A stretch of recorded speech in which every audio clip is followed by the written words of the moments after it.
Nakita mo na ba yung para sa'yo? Ako, nakita ko na yung para sa kusina ko. Kung naghahanap din kayo ng white cookware set, magugustuhan nyo to.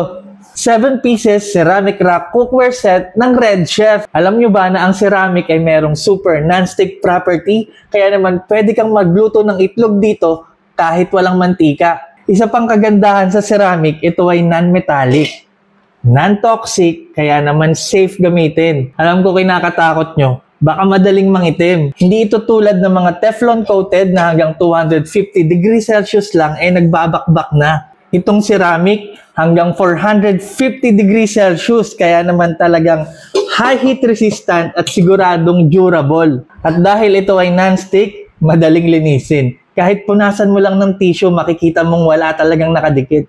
At bukod sa safe sa kalusugan, safe ka din sa paso. May makapal na silicone sa mga handles at lids nito, kaya naman safe mo hawakan habang ginagamit kahit wala ng pot holders. Safe din sa aksidente dahil explosion proof ang glass lid nito.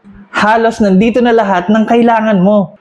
Sauce pot na madalas kong gamitin sa pagluluto ng instant noodles. Soup pot na nagagamit ko sa pagluluto ng may mga sabaw. Ito namang dalawang frying pans ay para sa stir fries, shallow at deep frying, pagluluto ng may sarsa, pagsasangag at marami pang iba. Hindi lang puro forma, talagang sulit itong ceramic rack cookware set ng Red Chef. Pwede to sa lahat ng klase ng stoves, pati na rin sa induction. Kung gusto mong bumili nito, ilalagay ko ang link sa description nitong video at kung ikaw ay nasa TikTok, nandyan yan sa yellow basket. Yun lang. Peace!